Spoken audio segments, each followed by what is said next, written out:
In the rapidly evolving world of sports media, the landscape is shifting in ways that could redefine how fans access their favorite competitions and events. And here's where it gets truly intriguing. This isn't just a storyline about streaming or rights deals. It's a battle for the very future of sports entertainment itself.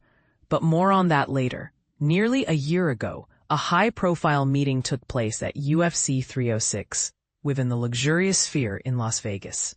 Attendees included major media executives like Jeff Bezos of Amazon, Disney's Bob Iger, and David Ellison, the CEO of Skydance and the person now steering Paramount's future.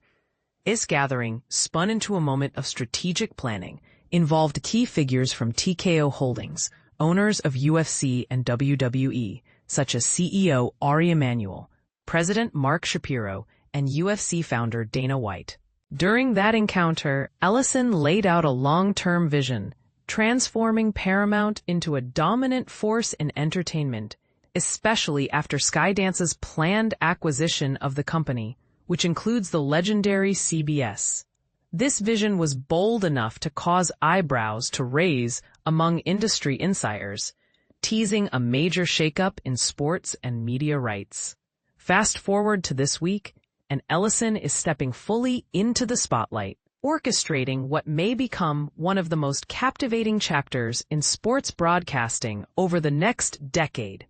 His move, acquiring all UFC content and ditching pay-per-view models altogether, replacing them with a subscription-based approach, paying over double what ESPN is currently shelling out for UFC rights, at a whopping $1.1 billion annually for U.S. distribution rights alone. This shift signals Paramount's determination not just to participate, but to carve out a hefty stake in the new digital sports rights ecosystem. When you think about which players hold the most influence over sports rights today, Paramount and CBS are now front and center. Their position is critical enough to demand serious attention.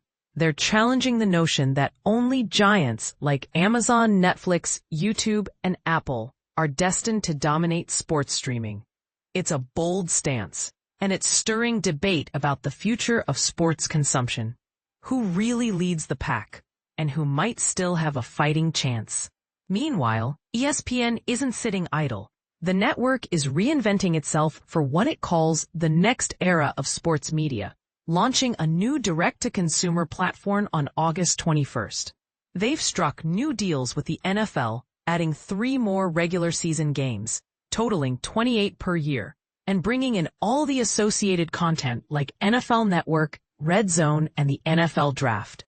And that's just part of their plan. They're also bringing WrestleMania and the WWE's flagship events into their fold, which seemed vulnerable to streaming giants like Netflix, Amazon, or YouTube just a short while ago. ESPN's strategy includes bundling services to make sports viewing simpler and potentially more affordable. For instance, their new subscription will cost around $29.99 per month. But when combined with Fox One, access to Fox Sports channels, including FS1 and the Big Ten Network, it drops to a combined $40, saving about $10 each month. While such packages don't cover every corner of college football, they include a significant share, such as most games from the SEC, Big 12, ACC, and many Big Ten matchups, giving fans a more streamlined way to catch their games. UFC, following WWE's recent footsteps, has moved away from traditional pay-per-view towards a flat monthly fee. WWE pioneered this shift with NBC's Peacock and ESPN, but it's now the UFC's turn. Instead of paying $80 for each major event, fans can subscribe to Paramount Plus for a lower monthly fee, around $7.99 with ads, or $60 annually, and access all 43 UFC events annually. This change isn't just about convenience. It's a strategic move to reduce piracy losses, which UFC estimates to be between 20,000 and 30,000 missing subscriptions per event. According to Shapiro, the traditional high-cost model of $80 per event was simply too steep for casual fans. He also highlights that the potential market for UFC is still largely undefined, but absolutely vast, with some events scheduled for broadcast on CBS and a huge pool of viewers for WWE as well, especially with WWE's major spectacle, WrestleMania. There's a sense that the sports streaming battle isn't just about paying rights fees anymore. It's about redefining the entire access model. For example, ESPN and Fox are both trying to perfect rebundling, offering a package of channels and content that makes it easier and more cost-effective for fans. Their earlier attempt with Venu was short-lived, but current efforts point toward a future where fans want fewer subscriptions, simpler access, and better value, like UFC's integration into Paramount, Plus, rather than separate pay-per-view fees. Even if these bundles don't yet cover every game or event fans want, they're moving toward a model where most big college games are accessible through a few key subscriptions.